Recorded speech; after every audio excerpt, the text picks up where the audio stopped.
So shmup devs, if you're listening, give us microbiology. Yeah, give me Slim Good Body, the STG. I would buy that. I think I would too. Just, it's sort of the reason why people are like, why do you own a Bob Ross Chia Pet? Well, it looked fun at the time. I think the operative question should be, why wouldn't you own a Bob Ross Chia? Shoot the Core Cast.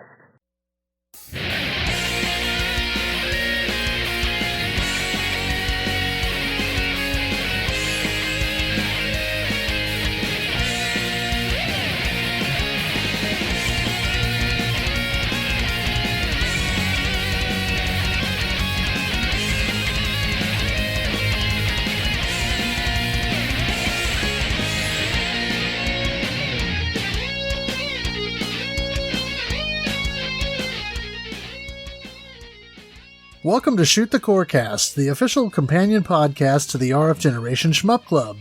This is the family-friendly shmup-themed podcast that serves up more seafood than Red Lobster. From rfgeneration.com, I am MetalFRO, known throughout other parts of the interwebs as the Game Boy Guru, and my co-pilot on this mission, as always, is... Addicted or Addicted to Shmups. Indeed, and rfgeneration.com, as I said, is where you want to be. That is a great website with lots of gaming content and information, articles on the front page, a huge database where we've got all kinds of different games and game variants where you can catalog your library or collection of games, and we have a forum with some fun posts. And of course, that's where we host the Shmup Club playthroughs, along with the regular RF Generation playthrough that we do each month. Plus, we have an active Discord, so come on over to rfgeneration.com and sign up there. It is all free to use.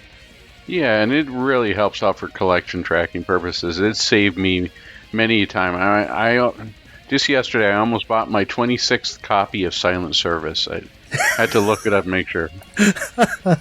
Yes, and now that I've moved to Android, I actually get to use the Android app for the site, which I quite like and is very convenient. So, plug for that. That's free also. So the game of the month for October 2020 was Darius Twin. But before we get into that, let's take a look at the question of the month, which we threw out on Twitter, where you can follow us there at ShootCoreCast. And so we asked the question, the Darius series is iconic because of its aquatic robot theme. What other aesthetic or design concept do you think would work well in a shmup? So we got a few responses from that. At Fran_Freaky says, well, the gods. I mean, our gods from all cultures. They've gained a lot of power, so it's time for humanity to take control of the situation. And I was thinking about that and thinking, there have been a couple of games that sort of go peripheral to that. Like you've got Philios, which is sort of that Greek mythology theme, and Gynog or Winds of War that also kind of has a little bit of that Greek mythology flavor, but really nothing that is a sort of, God of War type, take on the Greek gods or take on the other things. Maybe Pawarumi with that sort of future Aztec kind of theme. You forgot to make a dumb joke here. What everyone's thinking is Shmup of War. A Shmup of War, yes. We haven't had a Shmup of War yet. We need a shmup where an older commanding officer can talk to a younger shmup pilot who just so happens to be his son, so he can say, boy! Jeez, boy! But yeah, that would be an interesting idea. Our next one comes to us from @ShmupJunkie. Dragons. Lots and lots of dragons. It's well established every shmup ever made with a dragon is bad. Well, I can't say it, kids. Not on this family-friendly show. More of that, please. Yeah. And responding to Shmup Drunky, we had at Dreadstar Game, who says, Space Dragons. Can't ever go wrong with Space Dragons. And of course, with that, he posted a picture of... they posted a picture of a space dragon from the Dreadstar Game, which is a forthcoming shmup, or I think it might have been released now. There was a trailer for it that played during Shmup Slam 3, and I've kind of been following the development on Twitter. Looks pretty decent. Definitely some Tyrion in the DNA there, which for me is not a bad thing. All right, our next one comes to us from at Shinu Games. Waifus. You can never go wrong with space waifus. And I think you can. Yeah. But it's currently on sale for the eShop for those who are curious. Yeah, and we had a couple of responses. Someone that responded to that, and at Jehudi88 says, I second that. Ghostblade HD and Gengaforce have some pretty awesome women pilots. And yeah, actually, that's surprising. There are a lot of female pilots in shmups. I mean, you think of the Aleste series, and Aeroflash on the Sega Genesis has a female pilot. Of course, Polestar. So there've been quite a few over the years. I can't remember their names, but the two characters from Battlemania or Troubleshooter. Oh, I don't remember their names either, but great series, and Glaylancer. Yes, another one. Glaylancer. I mean, yeah, it's definitely more of an inclusive genre. Yeah. So, our next response is from at Risk System Game. Microscopic Life. I think that would be cool to see. I think back to the Angry Video Game Nerd in his review on the Double Vision review with the ColecoVision, and with the name sort of escaped me now, but Steve Goodbody. Yes. Yes, I could see him featuring there with or Inner Space. I could see the Inner Space shmup there. I think that would be cool, but I think that the company that really ran with this type of microscopic life is Life Force. I realize it's not quite microscopic, but the whole Salamander series or Life Force series really runs off of that.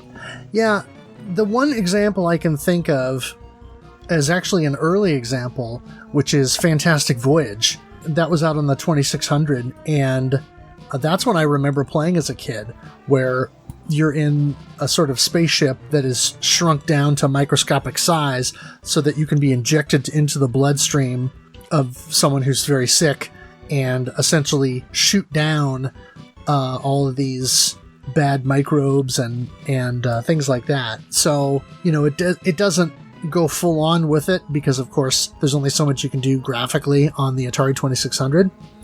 But that's one that I would recommend looking into because it's a solid enough game from that era, and I certainly had fun with it.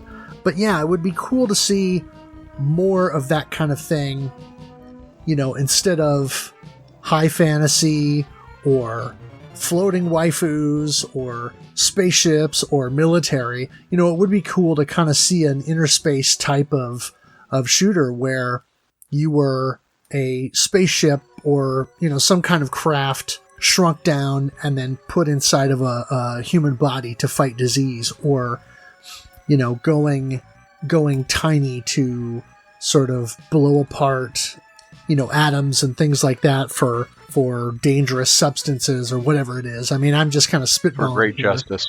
For great justice, yeah. But it would be interesting to kind of see that explored more. So shmup devs, if you're listening, give us microbiology. Yeah, give me Slim Goodbody, the STG. I would buy that. I think I would too. Just, it's sort of the reason why people are like, why do you own a Bob Ross Chia Pet? Well, it looked fun at the time. I think the operative question should be, why wouldn't you own a Bob Ross Chia? That hair. All right. So our next response comes from at Ken Moody. to maybe spaceships. I would have to say more space-themed shooters would definitely fit the bill. We've gone from a long way from the Gradius series. It's been a while since we've seen anything such as with the Gradius 5 and Platinum. And it's been a while we haven't seen much from I know Space Invaders has had a couple more ideas, but some more space-themed shooters would help flush it out. I would like to see something a little bit more innovative in the way that they deal with this, something more than your standard system. I think there could be a lot of innovation done here. What do you think? Yeah, I mean, part of me wonders if that comment was a bit sarcastic, because we've kind of moved, like you said, we sort of moved away from the space theme a lot, because I mean, you think about it, back in the day, a lot of these games were called spaceship shooters or space shooters, and obviously there was military stuff too, like Tiger Heli and Twin Cobra and those kinds of games, but a lot of the heavy hitters of the early days were all based in space. And so, now that we've kind of moved to flying lollies and all sorts of other, yes, aesthetics. We've really matured by going from spaceships to flying lollies. Well, flying lollies or things like Nico Navy with the flying cats, and I mean, it's good that there's a variety. But yeah, it would be good to see some quality shoot 'em ups that are a return to more of an original aesthetic. And so that's one of the things that I'm looking forward to with the forthcoming R-Type Final 2, which is set to release next March, end of next March. I'm looking forward to seeing something a little bit more traditional in that sense. Yeah, you forgot to refer to the Ataris as the space age of gaming. Yes. And as the AVGN put it on their spaceship shoot laser, go boom. That's right. Pretty much what you got in the 2600. Don't get me wrong, I do love that age and looking forward to trying some more around that time frame, but it really does feel like every other game with spaceships shooting a laser at some target and then followed by a large and colorful explosion. Yeah, which is probably one of the reasons why many developers moved away from that aesthetic. Yep, and we have gone the way of the finger and the way of the waifus and the way of the cats. Yep. I mean, shmups have bodybuilders. Yeah. Shmups have been made out of... It's one genre where you can make literally anything your main character, as long as it goes pew-pew. Right. You are good. So, speaking of changing things for the genre, our next one comes from Zoidal, and he mentions cats. Not to refer to the musical. We are referring to flying cats here and going after treats in the form of Neku Navy. I've tried this out for myself and found it really enjoyable and look forward to the physical release whenever that happens. But it's on the eShop right now and it's definitely worth picking up. Have you tried this? I have not tried it yet, but I did pre-order the physical version. So yeah, in a way, it's like you're going from Pew Pew to Mew Mew. Yeah, at least it's not... Could you imagine if it's just like... we have dragon shmups and bird... you imagine just a bird shmup or a chicken. Every time you press the button, you just hear a rooster crow over and over again. Oh, man. Oh, that would get on my nerves for a while. Well, anyways. So our shmup of the month for October is, when you think of Halloween in October, you think of seafood. Was Darius Twin. And Darius Twin was developed and published by Taito Corporation, and was really the first of its kind on the home console for having two-player. That's where the Twin comes from. And all the other home ports before that had been single-player only.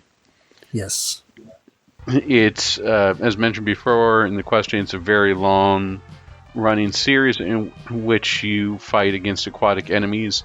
The arcade versions are famous for having 3 24-inch monitors, also along the lines of Ninja Warriors. there, which made it stand out in the arcades and leave a memorable impression. If you can ever find an arcade, definitely pop a quarter and something to behold. And I was really interested in trying this out as a home adaptation. It's, I guess you could call it, this really takes place between Darius 1 and 2, right? This is more Darius 1.5. Actually, I think this takes place after Darius 2. I reckon this takes place in between. More important, it takes place in 1.5. In fact, this brings to a good question. There's an elephant in the room here I have to figure out. So the story that's in the instruction book makes it seem like 2,000 years have passed and since they evacuated planet Darius, and then everything's good in the Descendants. But if you read the story synopsis for the demo screen for the Super Nintendo version, it sounds like they fled Darius, and then the two heroes. Now it's now 2,000 years later, but the two heroes come back and just start fighting.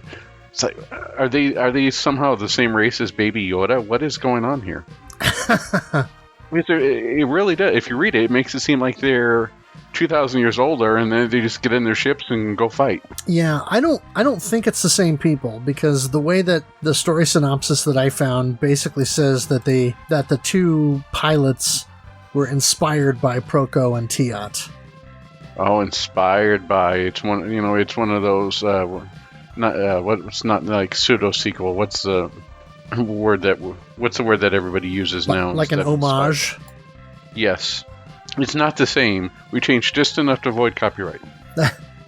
Let's start by talking a little bit about the game here. As we mentioned, Darius started in 1987 with the original arcade hit, the 3-monitor. Their Darius 2 slimmed it down to just 2 screens while keeping the same core gameplay. You want to talk a little bit about Sagaya? Oh yeah, Sagaya was like a variant or a different version of Darius 2 for the international release, which I'm not sure why they changed the name, but that's what ended up coming home to the Sega Genesis and the Master System in, of course, a single screen version, because you can't hook up a game console to multiple TVs at once, at least not normally. And so the game was adapted into a single screen version for that. And then, of course, with the Darius Twin, they had to shrink it down to a single screen anyway because it was made for the home console. And so I think it was the first time that a new Darius game that had no previous stages or areas based on previous games in the series had been built, purpose-built, I guess you could say, strictly for a single screen experience or a single monitor experience. Yeah, and it came out pretty early in the Super Famicom or Super Nintendo's lifetime in March 1991. Yeah. I mean, that's at the tail end of the launch window. Right. Although it didn't hit Europe or Australia until 93, man, they missed out. Right. Yeah, and it wasn't super early for the Super Famicom, but for the Super NES, it was, I think, the tail end of the launch window when it finally hit. And so, yeah, it was pretty early. I remember a friend of mine, when I was a kid, rented a Super NES one weekend and got Super Mario World and Darius Twin. And so I remember playing very briefly with him, 2-player on the game, and enjoying that at the time. But, I didn't get more than a few minutes with it. Well, if it made you insert quarters every time you played, I can understand why. You want to talk quick about the team members? Yeah, one of the things that is kind of a constant with the Darius series is the music. And of course, that is provided by Taito's in-house music production group or band, Zuntata. And so, from my understanding, Norihiro Furukawa and Kazuyuki Onui are credited for audio in the game. Some other of the games that they were involved in were Sagaya, Super Space Invaders, Night Striker, Galactic Storm, and Grid Seeker, which we played previously. One of the things that the Darius series is also well known for, in addition to the multiple screens and the audio, the music portion, is the branching paths. It's something that was introduced within the very first game and has carried forward in the series on, I believe, just about every entry in the series, where you start out with a single level that you get to play as your introductory stage, and then from there, you get to choose a path based on, or you get to choose your next level based on a set of branching paths. So you go from one stage to being able to pick from the next two, and then depending on the game, it's one of multiple stages that you get to pick from there. In this game, the layout is a little bit different. It's not just a sort of triangle where it starts to 1 and then branches to 2 and then to 3 and then to 4, etc.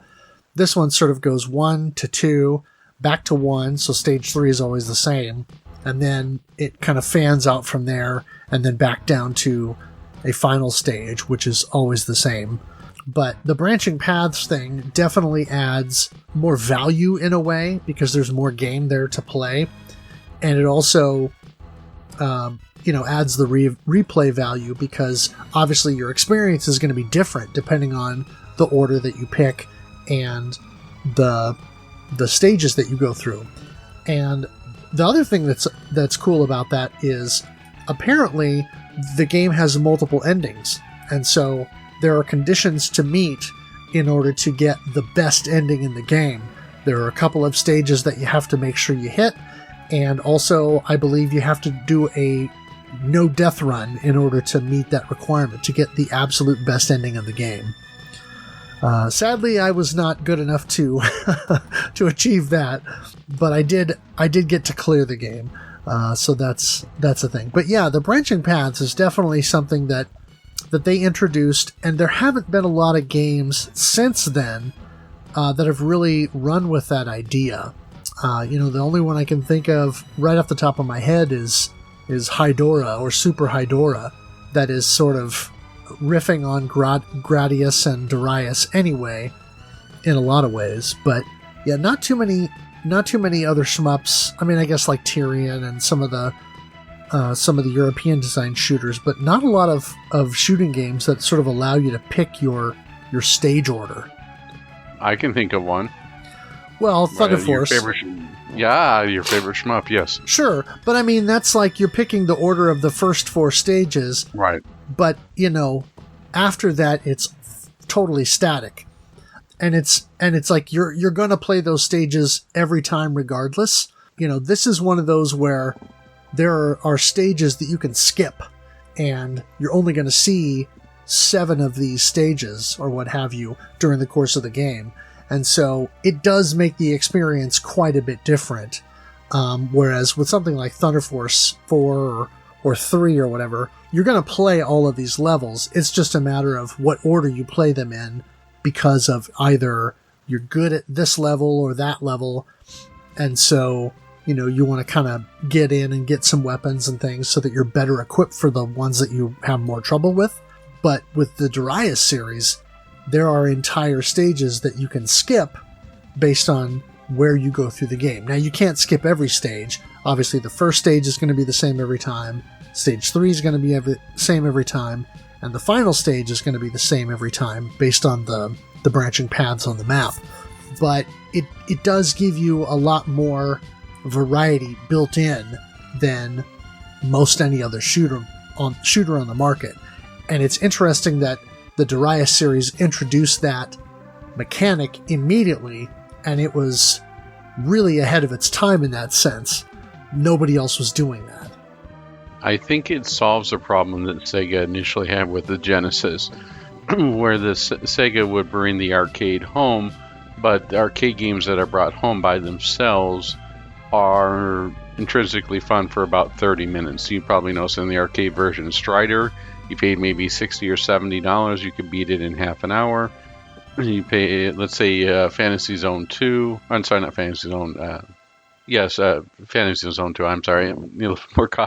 They're in the beginning of the Genesis life, they had just a bunch of arcade conversions, which were great. However, they didn't offer much replay value after a couple hours. And this is a great way to solve that by giving the players branching paths and something new to explore and always coming back. I think that the game that I always think of when you look at branching paths is the Castlevania series. When you can choose, especially Castlevania 3 and lead up to the seminal Castlevania 4. Right. Really good stuff coming around this time. Yeah. So, as we go from really good stuff to interesting stuff, we talked about our 2,000-year-old story here. Let's go from the instruction book version. Once a millennia ago, the untranquil world of Darius was invaded by a race of star-hopping barbarians under the control of galactic tyrant Belsar. The peace-loving Dariusites were ill-prepared for such an invasion, and most fell quickly. However, before the entire planet succumbed to Belsar's domination, a brave young couple, Proko and Tiet, led a resistance effort and managed to escape with many of their fellow Dariusites to sectors of space that were still free. It sounds like a real 80s show, right? You expect like this big toy line from this.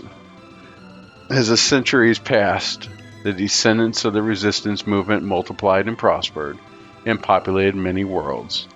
On Orga, a world of uncommon resources, they established the command center for the Galactic Freedom, a governing body that united all the peaceful worlds of the galaxy. After 1,000 years, the forces of Belisar again decided to expand their empire and headed spaceward to conquer the people who escaped them centuries earlier. Branching ever outward, Belisar seized control of even more planets in the solar system.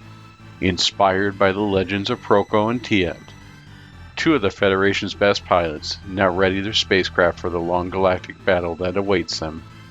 These vessels, advanced technological miracles called Silverhawks, are able to transform energy into powerful weapons and armament.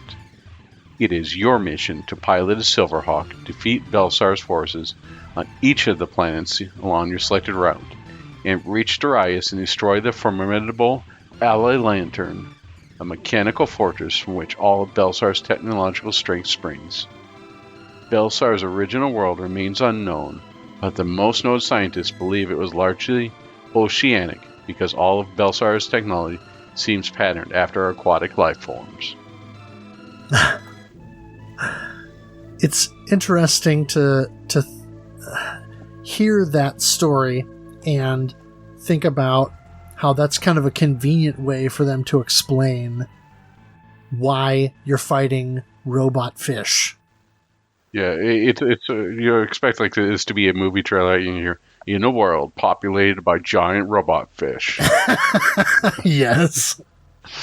Oh yeah, they are. You see him do like an open shot of planet Darius, and you see this giant angelfish rising up, and then followed by some more and more as they head on there. I mean, it's very 80s, like late 80s, in the way that it's written. And I mean this in the most sincere and best way. It's really corny, and I love it. Oh yeah, I mean, this is the kind of thing that I go nuts for because it's from that era, and it's sort of written at a time where these are the sorts of plots that I think game development teams hoped would entice kids my age. And at the time they did, at least for me. One interesting thing to note, I know that we'll probably mention this again when we actually cover the original Darius game, but the two heroes from the original, Proko and Tiat, if you take their names and put them together and reverse them, it literally is Taito Corp. And so that's kind of a funny way that they came up with the names, for the heroes by just taking the name of the company and making that the thing that is the heroes of the game. Well, it's certainly better than naming your hero Slim Goodbody. I will say that. I mean, no offense to Mr. Goodbody.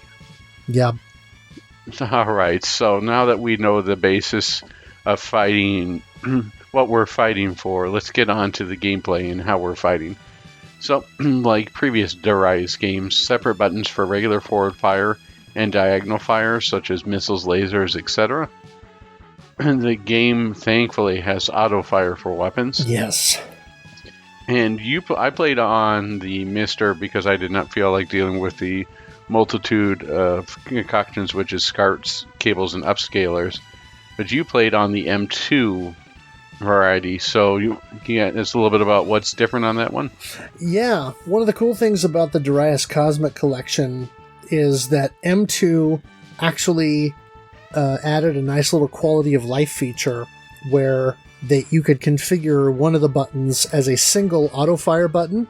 So instead of having to hold down one button for your forward shot and one button for your diagonal shot, you can just hold one button and it will shoot both weapon types at the same time, which is a great feature and something that I was very thankful for when I was playing through during the course of the month. Because I started on the Mister, I played a little bit on the Super NES, but then I started on the Mister, and then partway through the month, I actually got the Cosmic Collection in the mail.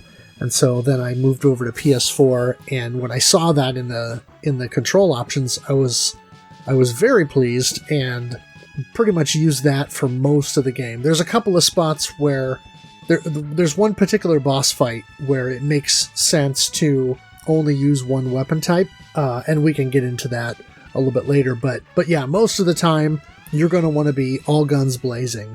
So if you have the Cosmic Collection, I would say that's the way to do it, because not only do you get that quality of life feature, but then you also get the other stuff that M2 is known for, like the save states and control options and things like that. And so how do you power up in this game? Well, like a lot of the Darius games, there's a particular enemy type that you have to shoot down, and you have to shoot down the entire group in order to get your power-up. And so in this particular game, it is these groupings of 6 floating cubes, and I'm not sure exactly what the deal is with those, but it basically is 3 in a line toward the top of the screen and 3 in a line toward the bottom of the screen, and they sort of come towards you and then kind of double back and leave. And so what you want to do is take all of those out, and then a colored power orb will appear. It's very Gradius-like. Yeah, in a way, it is very Gradius-like. And I'm sure because the original Darius came out 2 years after the original Gradius, I'm sure that was an inspiration during the development, because a lot of these things were probably feeding off of each other as one company puts out a game, and then the guys go, the designers go to the arcade and play it. They're like, oh, we could do this, but maybe improve upon it, or we could incorporate this, but in a different way to sort of make it our own. Yeah, I wonder. And this makes me wonder: was Sushi written off as development cost during this? With the fish theme, I wouldn't think that's outside the realm of possibility. Me either. So one thing we got to talk about with the power-ups is, in this version, unlike the previous Darius games, power-ups don't bounce off the scenery. You have to grab them quickly. I ran into this problem with stage 5. I think it was stage 5 with the Green Mountain stage. There, if you did it really quickly, it would just bounce directly into the mountains, and then you lose the power up. Right. That was pretty annoying. Yeah, it's like once you shoot down those cubes, the power orb that it lets out just sort of drifts downward. So the way to do it effectively is to make sure that the last one you destroyed is the one that's toward the top of the screen, so that you've got some time to try and pick that up. And you can power up to, I think, level 8, where they max out. It's either 7 or 8, based on what I was reading in the manual. And there are several different types of orbs that you can get. So red orbs, which is typical for the series, will power up your main weapon. Green orbs power up your diagonal fire. So you start with a single kind of downward missile fire arc, and then when you get another one, then it becomes 2 missiles, one shooting down and one shooting up. And then the third time, it's missiles shooting out from the back of your ship. and then the next one powers that up to forward or diagonal lasers up front, and then the next one is diagonal lasers behind, and then it's twin lasers, and then it's these purple orbs, and then the last one just makes the orbs bigger and stronger. The blue orbs give you a shield, which will absorb a handful of enemy fire hits or bullets. Some enemy collisions it will help you with, but that typically uses up more shield. The shield will not protect you against ground collisions, other than just little clips. And when you get bigger enemies that rush you, which does happen, they will use up all of your shield hits within about a second. So if you can't move away from them or you get caught off guard, you're basically done dealing at that point. In a couple of spots in the game, you'll get a yellow orb, which is like a smart bomb, so it will destroy all popcorn enemies on screen and damage the larger enemies. There are orange orbs also, which are 1-ups. I believe those are only available twice within the game. At least I only saw them twice, but that's my understanding. And then also, there's a couple spots during the game, once in stage 3, I believe, where you get a different type of item that's this sort of octagon shape with a red bar through it, and that allows you to change your main forward weapon type from bullet type to laser type.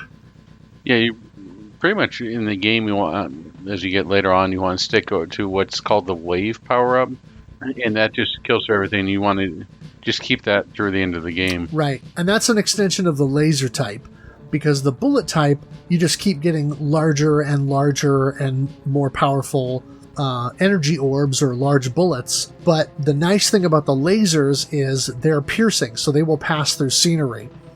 And so once you upgrade to the laser, you can start shooting through background elements and scenery and things to hit enemies behind. And then the waves that you get when you eventually upgrade further will also pass through scenery. So that becomes a big deal in a couple of the later stages, and a good strategic element. So yeah, twice during the game you get to upgrade or change. Once in stage 3, where you can change from bullet style to laser style, and then again in stage 6, I believe, you have the opportunity to change back to bullet style if you want. My recommendation would be, once you've moved to laser style, don't change. Yeah, don't change to Gundam style. Not a good idea. Yes, Gangnam style. Now, as I said, the game plays out over 7 levels or 7 stages, but there are 12 possible stages that you can have or to choose from essentially during your path. So stage 1 is always the same. That's Zone A. That is the planet Rillair. And the mini-boss is Dark Angel, which is a sort of angelfish that shoots these waves at you. And then the boss of that level is Killer Hygia, which is just a basic blue mechanical fish that shoots these indestructible bullet deals at you, and then also these destructible waves. Stage 2 can be either Zone B, which is Planet Danto, or Planet C, which is or Zone C, which is Planet Koloba. Right, I like to refer to them as Planet Alderaan because it's basically just a space stage no matter what. Right, yeah. It is almost like you're fighting in space where the planet used to be, or kind of alongside the planet, but you never actually see it. The mini boss is the Pentashark, and then it's a 2-boss fight actually. You got Emperor Fossil and Queen Fossil, and they come on screen at the same time and sort of take turns shooting at you. Right, one does the laser fire, and then the other does one does small lasers, and the other one does a large shot. And this is really where you first encounter what is known as the safe space. Yes, in stage 2, there is the ability to basically move your Silverhawk down to the bottom right-hand corner of the screen, and just use your diagonal lasers to kind of clip the bosses from underneath as they come down toward the bottom of the screen. Now, you can fight them legitimately and beat them, and I did a few times, but it's a lot easier, and there's no benefit to fighting them legit other than learning their pattern.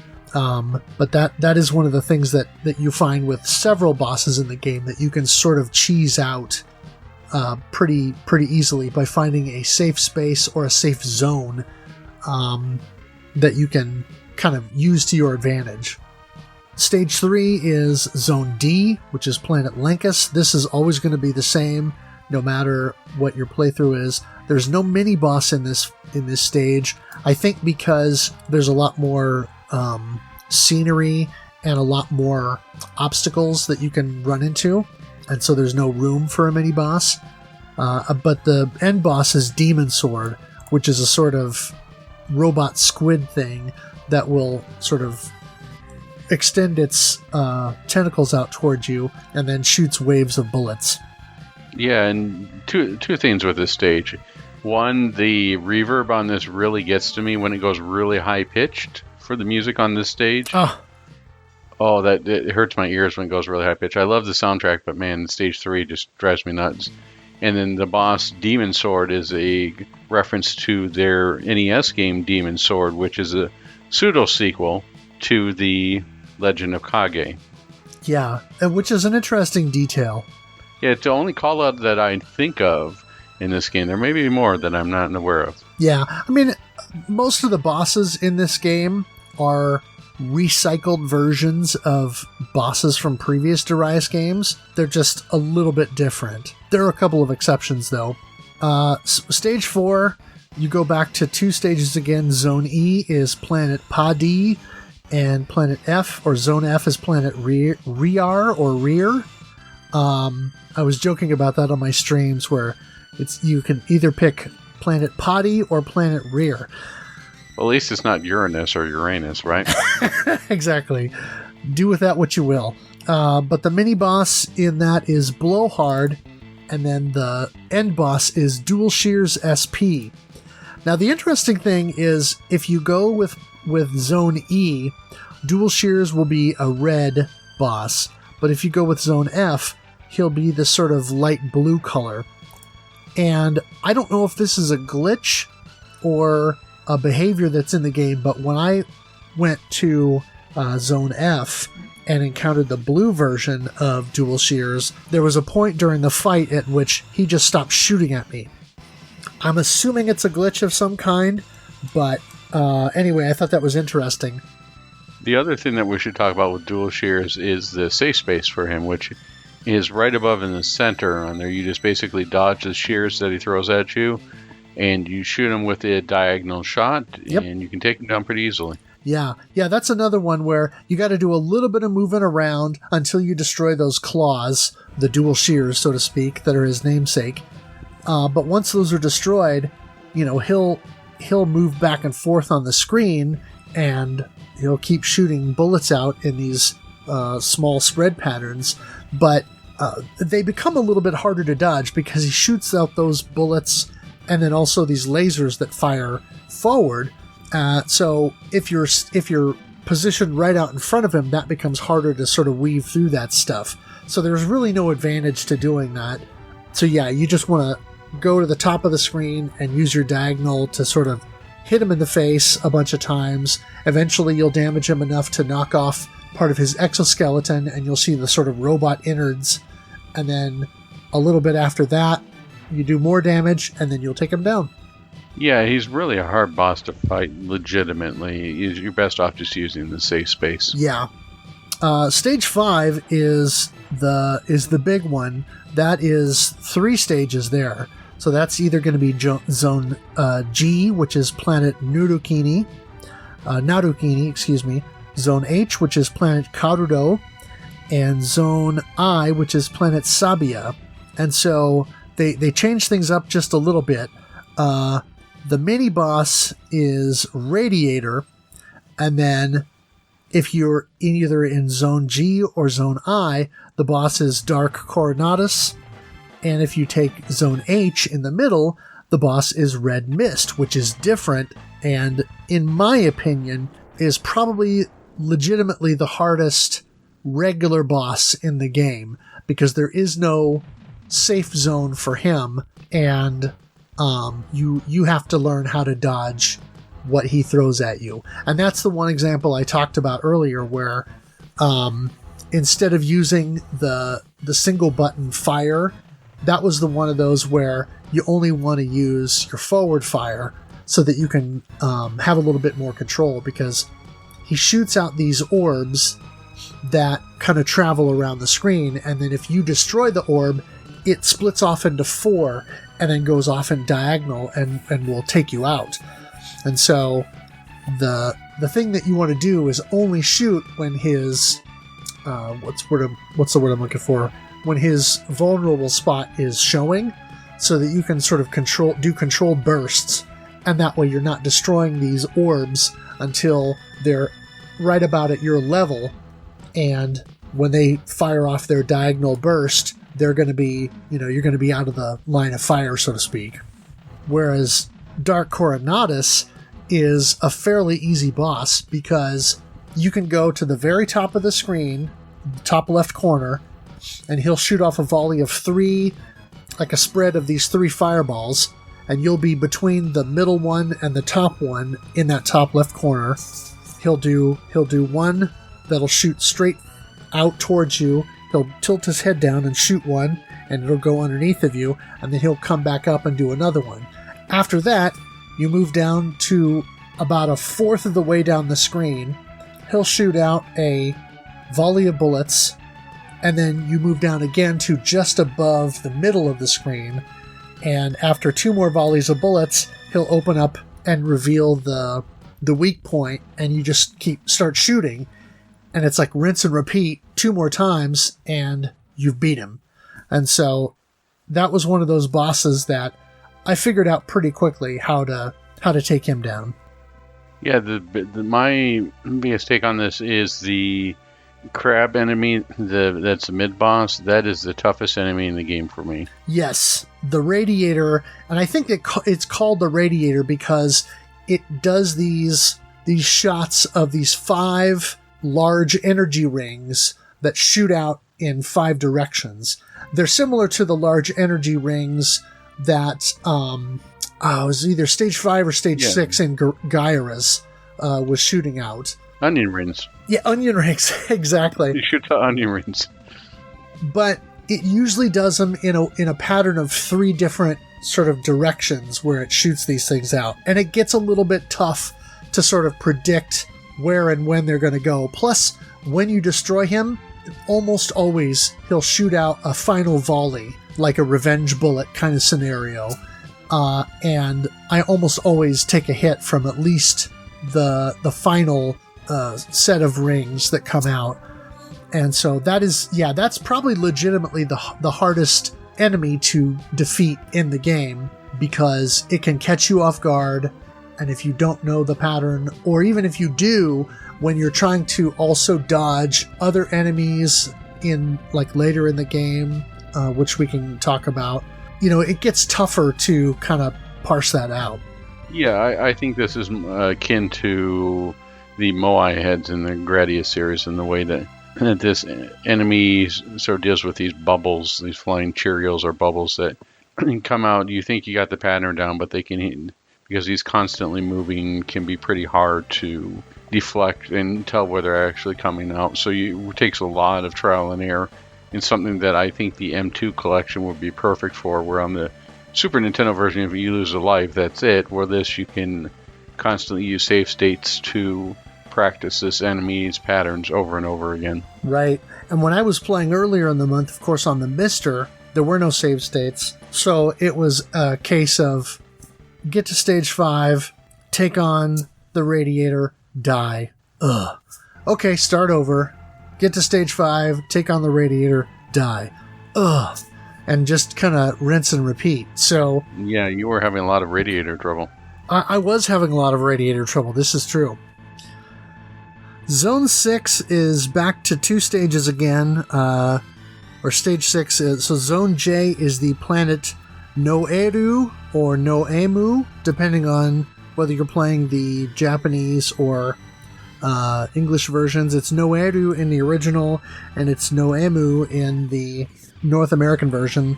Or Zone K is Planet Horolane.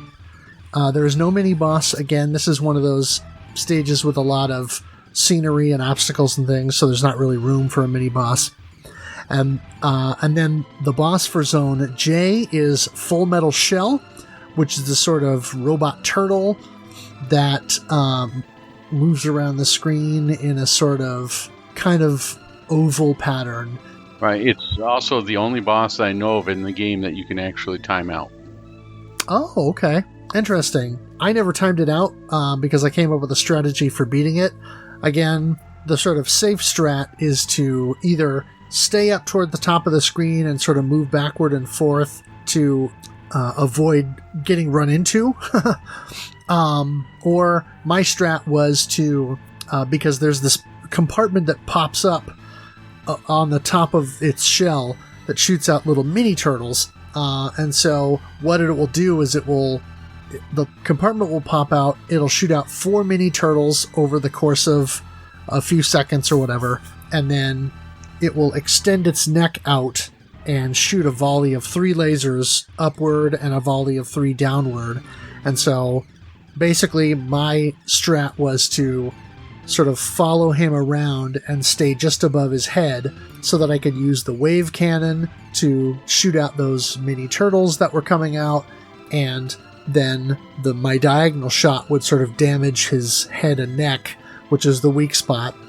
And then once the 4 mini turtles had come out, then I would try to move above the shell so that I would avoid the neck lasers, so to speak. So that's in Zone J. And this one coming up is my favorite enemy name of the entire game. Oh yeah, in Zone K, the boss is Hyper Great Thing. Great Thing is one of the recurring fish bosses in the Darius series. And yeah, Hyper Great Thing. And it's not an easy fight. And I don't think there's a safe spot for this one necessarily, but it's doable. And then Stage 7 is always the same. That's Zone L, which is the planet Darius itself. So you're basically trying to go back to your home planet and take out the alloy lantern, the super alloy lantern, which is the boss there. But the whole stage is a mini boss rush. Right, it's where all the mini bosses is. Something I didn't write this, but someone put this and I love it. It's where all the mini bosses go to take their coffee break. Yes. And so they all show up there, and in different color schemes and different flavors. And then there are a couple of other enemies that are thrown in for good measure. This is another one of those where the way to get through this is to move into either the top right or bottom right corner and not shoot stuff, which isn't great for score, but from a safety perspective, the angelfish that come on screen, when they go up and down on the screen, they will not hit you. You will avoid their wave shots, and you can avoid the bullets coming from the enemy that sort of comes up from behind and shoots out a wave of bullets. The thing that you'll have to watch for is those giant enemy crabs. Yes, when you get most of the way through the stage, the giant crab, the radiator, will come along and you'll have to take it on. But it's harder this time because there will be other enemies on screen at the same time. So you'll have that to contend with. So there'll be less space for you to move around and avoid those energy rings that it shoots out. Yeah, you know, I gotta love video games, because if someone hasn't played Darius or didn't know what this was, they would be confused as all heck. And if you gotta avoid all these giant angelfish, and then this radiator comes along, you gotta shoot it. So thank goodness video games are here to entertain us. Yes. And someone mentioned during the course of the month that if you shoot enemies down and take stuff out while you're going through that mini boss rush, more stuff will come to take its place, but there's a limit of how many sprites are on screen at one time. But if you take out too much stuff before you get to that point, you can actually spawn 2 of the radiators. So unless you're super hyper mega good at shmups, I would not recommend doing that, because one of those is bad enough, but 2 of them would be just ridiculous. Yeah, avoid the radiator trouble altogether. Yes, avoid radiator trouble whenever possible is good life advice, both for your vehicle Indeed. and for your shmups. Yes, so that way you don't get burned. Yes. All right, now enough with the bad jokes here. But the funny thing about the final boss is the final boss isn't actually the final boss. And this is not a true last boss kind of a thing. It's just that when you beat Super Alloy Lantern, because the mini-boss rush is all in space, then you sort of transition to a final confrontation with Great Tusk, which is a sort of robot seal kind of boss.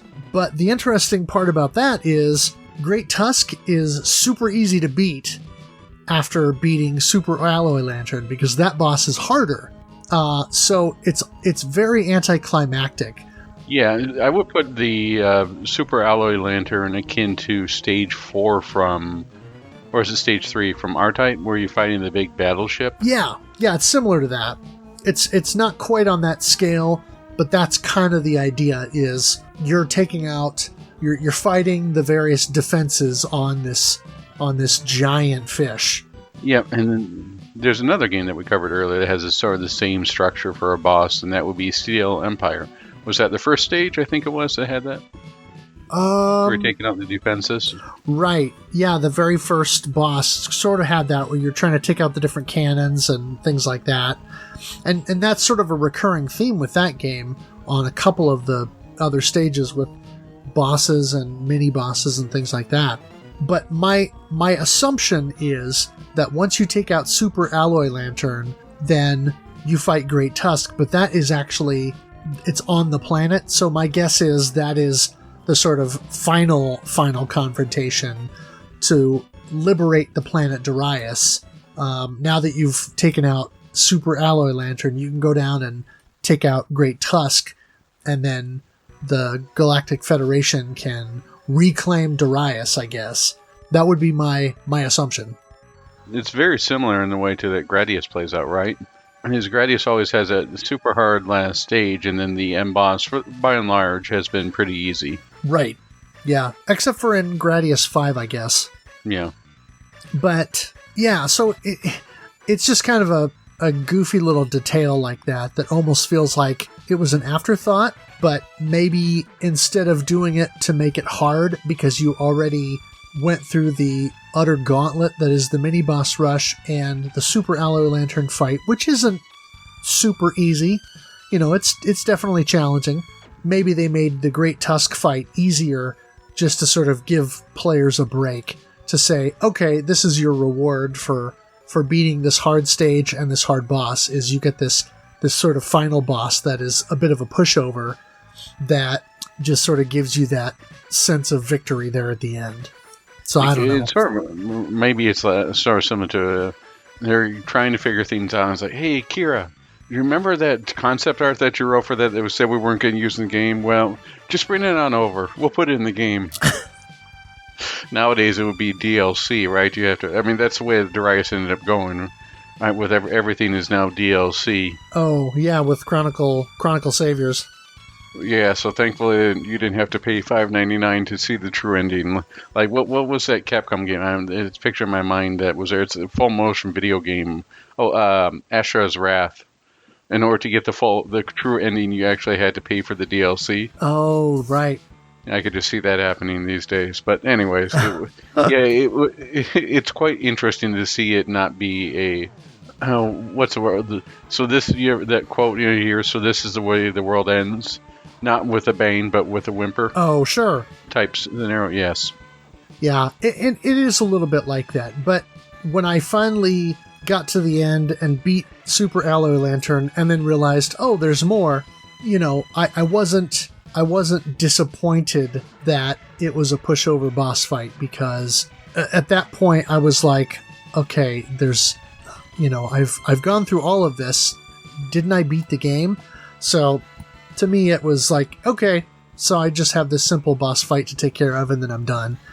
Other players who crave that heavy challenge may be disappointed, but ultimately I feel like it almost was an afterthought in the design. Yeah, if they crave heavy challenge, they should go after Demonizer or Super XYX. Oh, yes. And we'll be covering at least one of those next year. Yes. Now, one of the things that is, I guess, or was a staple of the Darius series early on in terms of the design is that a lot of the enemies don't shoot bullets at you or anything else. Now, as the game goes on, there are enemies that start to do that, but a lot of the popcorn enemies come at you in waves, and they don't shoot bullets or lasers. And so it's more about learning where to be on screen, learning how to position yourself, knowing how to read enemy waves, things like that, so that you can take them out before they ram into you.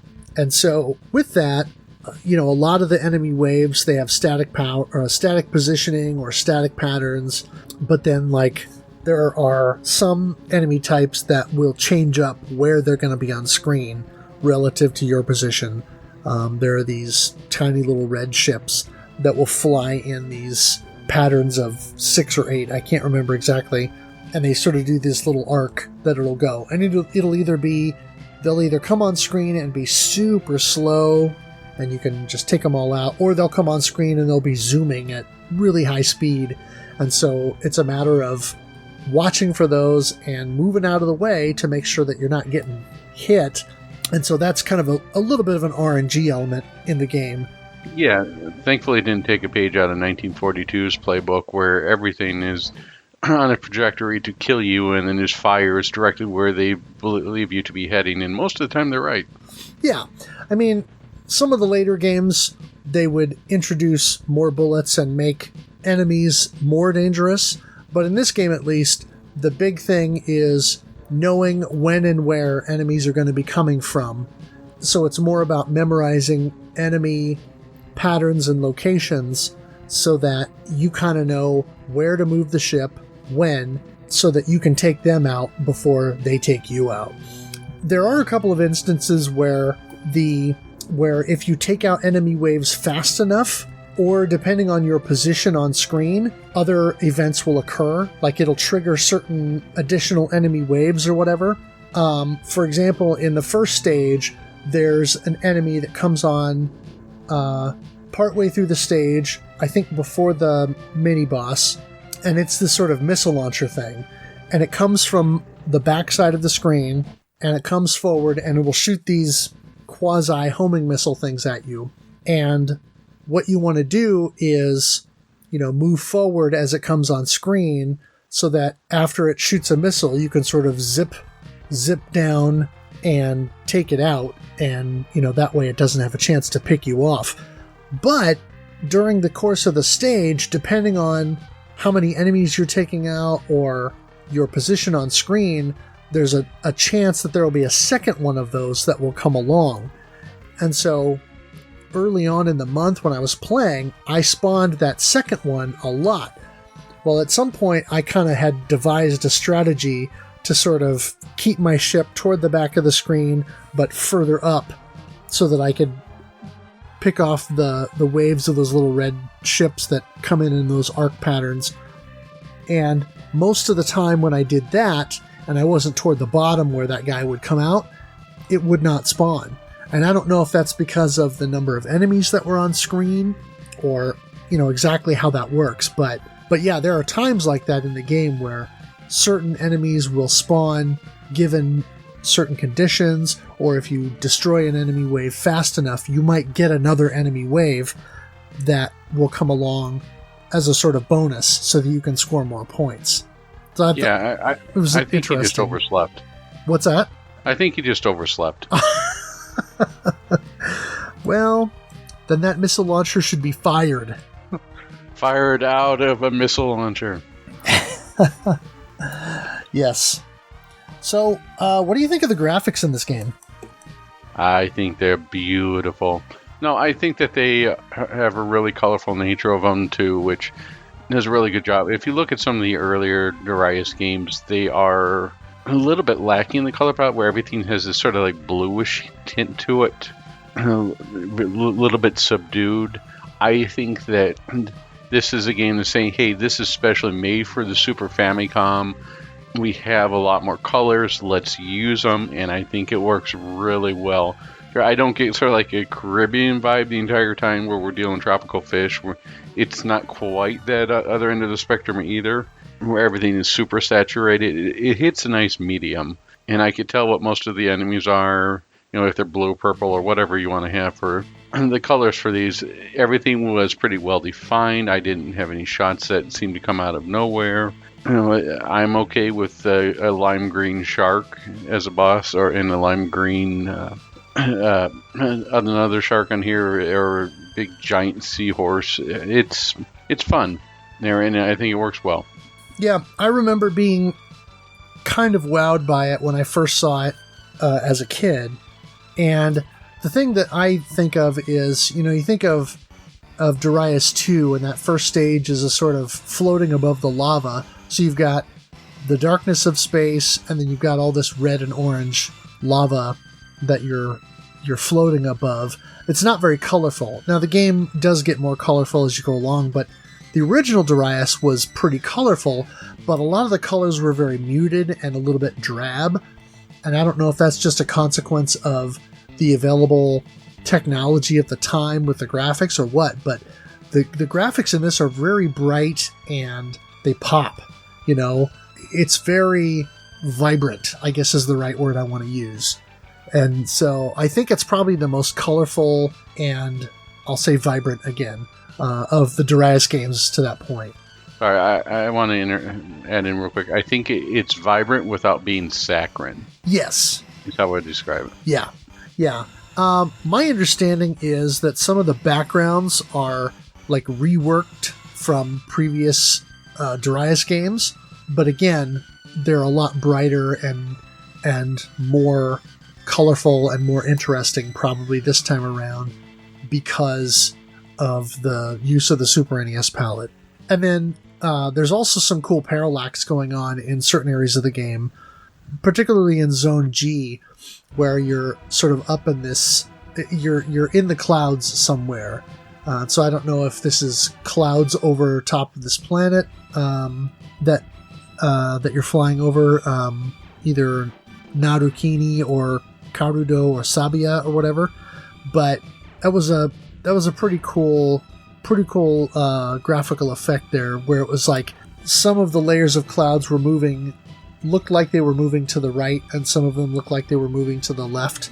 So it was almost like, I don't know, I'm not even sure how to describe it other than that. And it's a neat effect. Visually, it's kind of striking. Yeah, and how they have a move at a different... You see that in Stage 2 or Stage 3, whichever way you want to... Well, both Stage 2s, I should say. Where they have 3 different background layers, and they're all moving at a different speed to give the idea of parallax scrolling. It does a neat effect in that stage in the space scene. It does a great job as you're got the clouds scrolling by, and especially on, it's not quite the Red Mist stage, I'm trying to think, it's Stage 5 right after the Green Mountain stage, and you fight the lobster or double shear. Oh, double yeah. shear where you just have you're just going and then ascending down in the clouds, and their clouds are all moving at different speed. It's really done really well, and it's not something that you'd see outside of, let's say, Thunder Force 4, which does it beautifully. Right. We talked a little bit about how great the graphics look. What about the soundtrack? I already mentioned that I had some trouble with Stage 3, but I like the soundtrack overall. What was your impression? I love this soundtrack. This is one of those shoot-'em-ups from the era that, in my mind, gets it right, in the sense that one of the elements that draws me to the genre of shmups is that so many of these games have really good music. And you really have to, because a game like this, in order to clear the game properly, or, play it over and over again for score, you're going to hear these tracks over and over and over again. So either you need to come up with something that just works as background music and is totally forgettable but doesn't get in the way, or you need to come up with something that is compelling and interesting so that it is a sort of motivation to keep playing because it's good stuff that you like listening to. And I think that's the case in this game. This soundtrack I find very memorable. When I picked this up, I would say a decade or so ago, and was playing through it seriously, and I reached the mini-boss rush in the final stage. Never did beat it years ago, but the soundtrack in the game left an impression on me. And I tend to be one of those people that prefers the Sega Genesis to the Super NES most times, because I sort of prefer that sound. As long as it's not the gems. Right. But in general, I tend to prefer the Genesis sound and the feel of that versus a lot of what we got on the Super NES. But like Gradius 3, this is one of those where I feel like the Super Nintendo hardware was used to great effect for this type of game, and they made a soundtrack that has memorable songs, but that also sound good. And so those who watched my streams, they saw that I was... or they heard that I was whistling along with a lot of these tunes while I was streaming. And, I mean, several years ago, even before I revisited the game, I had an MP3 of the Stage 1 music that I used to use as a ringtone on my phone. And so this is one of those soundtracks from the 16-bit era that has always stuck with me as long as I've known it. And when I came back to it, the first 3 or 4 stages, I still basically remembered the melodies, because this is a soundtrack I revisit fairly frequently, just listening to as background music at work and that kind of a thing. So I really like these tunes, and I just think this is it's not among Zintata's best work, but for what it is, for when it came out as a console exclusive game, I think they knocked it out of the park. Yeah, I think that this is one of those titles that definitely surprised me at how well polished it is and how the design, as we mentioned earlier with the arcade conversion, a lot of times the emphasis was on the whiz-bang factor of getting your quarter, but not much afterthought was thought on how it's going to translate to a home console release where you're not required to put quarter after quarter in. This is a package that has been well thought out and well executed. It's also surprisingly cheap these days, so I would highly recommend everyone pick this up and give it a shot. Yeah, and one of the things that I like about it too is that there's some variety in there. You know, the first stage is that sort of major pump you up kind of theme that's high energy and, you know, is very much what's the word I'm looking for? Just that sort of tune that draws you in and is like, yeah, you're going to go on an epic adventure here. And then as you go along, the music changes in different ways. You know, some of it's a little bit more downbeat, particularly in that zone that's sort of in the clouds that I mentioned, where it's all very mellow and kind of weird sounding. And then in stage 6, you get this sort of almost bluesy kind of upbeat number that has a different feel to it. And so I really like the variety in it too. You know, I was thinking if Mark MSX can invent words, so can I. The game has, you know, shmuppability. Nice. You know, I almost see like this bad rating in here. From A to L, from zones A to L, Darius Twin is a blast. Yeah. There's just many ways you can go about it, but if you get yourselves a Super Nintendo, a Super NT, a Mister, definitely worth a playthrough in 2020 or beyond. Yeah, for sure. And if you bought the Darius Cosmic Collection as well, you know, don't sleep on this game. The one interesting note I want to make is that, speaking of the Darius Cosmic Collection, there's something that when you're going through the game selection that I thought was interesting, is apparently the original Japanese version of the game is mono audio, but they reworked it a little bit for The Western release, that actually has stereo. And I would say it's a pretty good use of stereo audio because while I'm streaming, I'm wearing headphones, and so I'm listening to it, and I can hear the stereo separation. And there's some really cool effects of stuff going back and forth from ear to ear. You could say it makes you grin from ear to ear. It does indeed. I think that's my sentiments exactly. And now that we've given our thoughts on the game, let's take a look at some of those who joined us on our journey.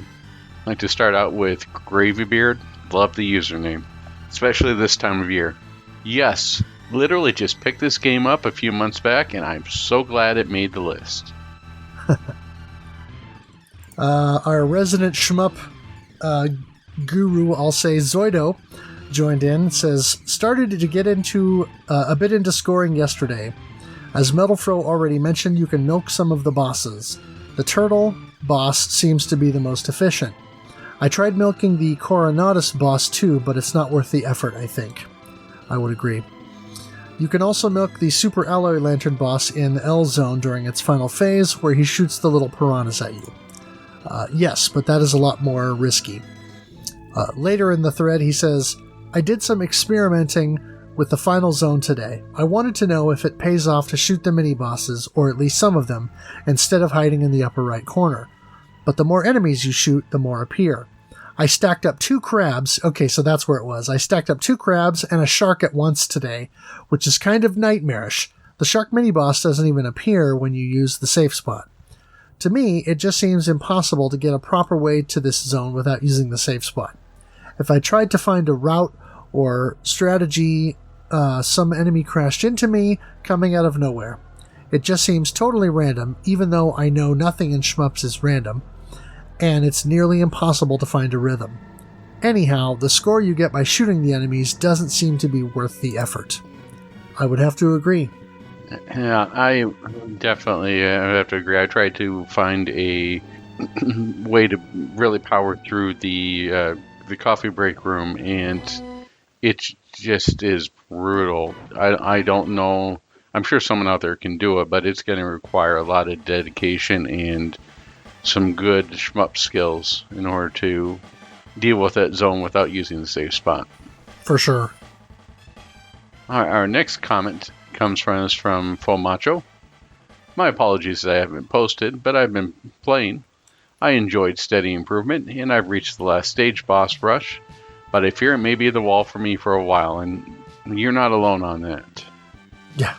I played a lot of the original arcade Darius last year, and I like the iterative improvements this console sequel has, but mostly there's no power down punishment for death, and the bosses are a bit more fun too.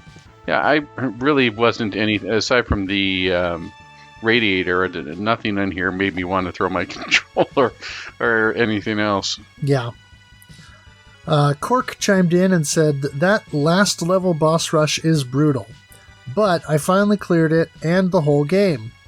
And so he took the zones A, B, D, E, G, J, L, which was the upper route. He says, the boss rush is much harder than the last boss. This is true. Interestingly, my score isn't as good as my previous score. How many points do you get with that weapon downgrade in Zone J? Going to try the lower routes now. And I never did figure out what that weapon change type icon is worth. So I may have to go back and look at that at some point. I don't think it's worth it, but that's just my opinion. Right, and our last comment comes to us from the ever-persistent Dougley007. First time breaking 1 million. Trying to get the memorization down, but no safe states to practice. I'm very happy with that score, and you should be. It's definitely one of those games that took a little bit while to get. What do you think? You think that stage 3, or what would you say is the first wall in this game? Possibly stage 3, in part because of all of the scenery and obstacles you can run into, but also there's a couple of spots where enemies come in from behind, and if you're not expecting them, there'll be a problem, or even if you are expecting them, they're one of the few enemies that shoots bullets, and so when you get 2 of these guys on screen at once shooting a bullet spread, if you're not positioned very well, they can easily take you out. So yeah, stage 3 is probably an early wall. But that's a great score, Dougley. Keep it up. Yeah. And speaking of scores, what are our high scores for the month? So, unsurprisingly, Zoido has the top slot. I don't know which path this was, but he got 4,468,500 points. I'm assuming there was some boss milking going on with some of that. Cork came in second with 3,168,800 points. Again, I don't know which path that he did there. And I cleared the game, but funny enough, my clear wasn't my highest score. My actual highest score was reaching Zone L, but not clearing, and I got 3,162,900 points. I think that's because I probably had a couple of deaths earlier in the game and had to replay a couple of sections, so there was probably some additional points there. Faux Macho, once again not a clear, but ended up with 2,767,800 points.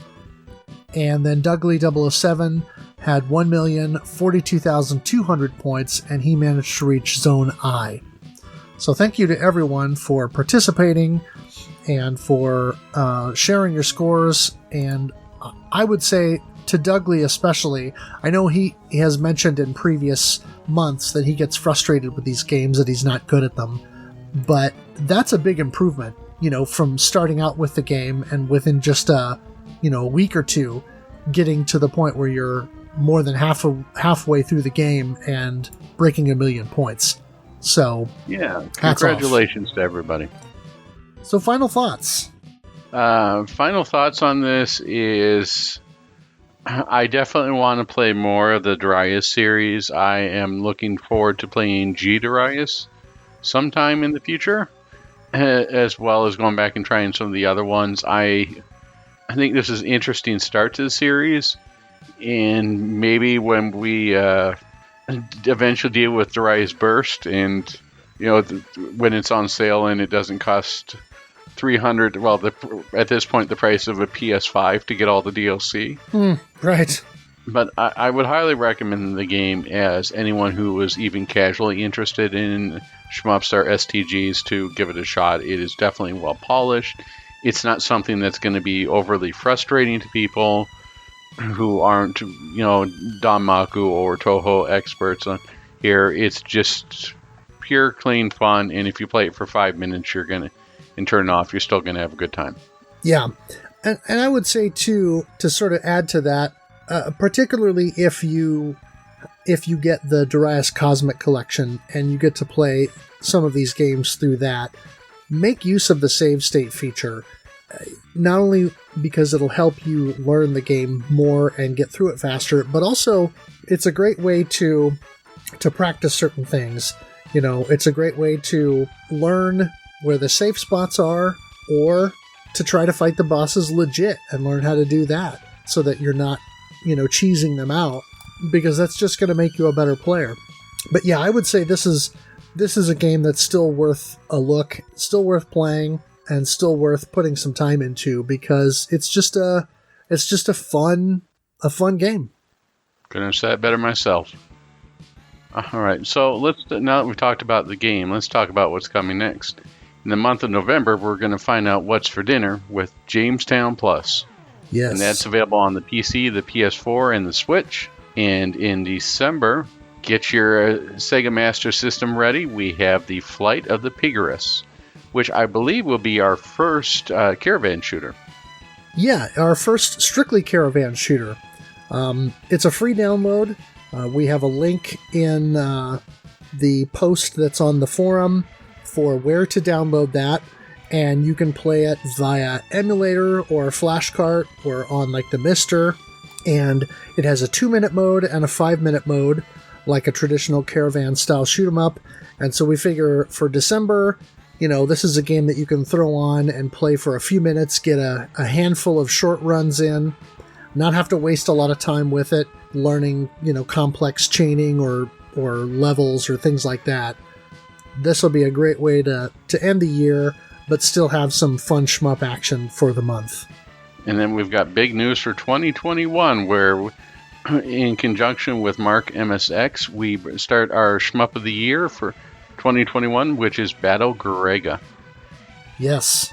And that is an arcade game originally from Rising that came out in the mid-90s or late 90s. Was available on the Sega Saturn. That version is expensive now, but it is available on PS4 and I guess even Xbox One digitally. You can get it from either PSN or the Microsoft Store for those consoles, and it is available in North America, at least. I don't know if it's available on European PSN or Xbox Live, but there's also a physical version that you can get, which is probably the cheapest. Yeah, through outlets like PlayAsia. It was an Asian region release, so I think it came out in South Korea. And then there's the limited run, but that's USA centric. Right, and the limited run version, of course, is sold out. It's still available at an okay price if you want to go with just the vanilla version. For those of you who didn't order it up front, the limited edition version of that is now expensive. So keep that in mind. But emulation, of course, is perfectly fine. You know, if you can't afford to buy it or whatever, don't feel bad if your only option is MAME or RetroArch. You know, that's going to be valid as well. All right, so now we've got the games out of the way. I'd like to give a shout out to Studio Mudprints for helping design the logo. And speaking of the logo, can you tell us where we can find some awesome orange shirts? Yes, the podcast shirts are available at Redbubble. Just search for Shoot the Core -cast, and you'll find our shirts there. We have the main logo design, and we also have the logo, the alternate version of the logo for the Gaiden episodes that you can buy, so you can choose either one and pick from one of many colors and get a t-shirt or a hoodie, or I think you can even buy like coffee mugs and stuff with the logo on it, so pretty cool. Excellent. These days I need another coffee mug. I tell you, one cup of coffee is not doing for me. I need to have two in order to stay up.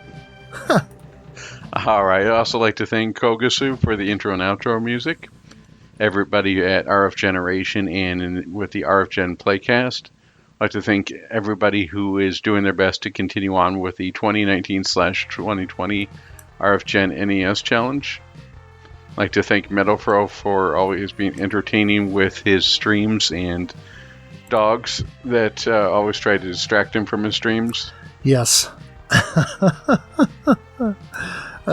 Speaking of which, if you'd like to connect with us, follow us on Twitter at ShootCoreCast, or you can follow me directly at GameBoyGuru.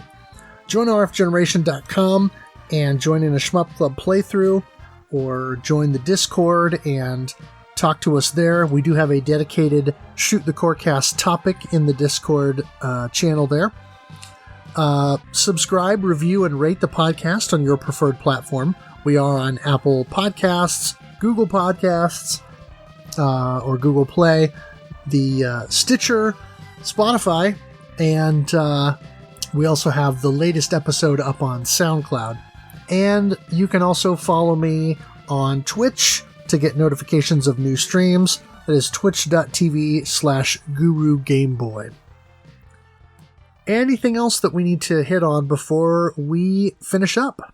Yeah, I'd also like to thank Aqua and the STG Weekly crew. I've been following those and watching those some more lately, and I'm doing a great job at doing that. Yeah, and I would say also a shout out to Mark MSX for a very successful Shmup Slam 3 event. For those of you who didn't attend or haven't gone and watched the video archives of those, check those out. They're on the YouTube. They're on YouTube, the Electric Underground channel. Some really good runs of some pretty cool games there, and a couple of surprises, but some really good content. My favorite had to be the German run of Jamestown Plus. Oh yeah, that was amazing. It was a 4-player run on the Divine difficulty level, and it was a lot of fun to watch. So definitely check that out. That's actually linked from the thread on the forum. I've linked to the video for that. And so definitely go check that out. And also, I want to give a quick shout out to Cork, who participated this month. This is totally unnecessary, but he sent me a couple of Game Boy games that I didn't have for my collection. So thank you for doing that. That was very nice of you, and just a really nice gesture. And so I appreciate that. So keep that in mind. Flattery will get you everywhere. Yes. Alrighty. Well, thank you all so much for listening, and we will see you next month. Thank you again.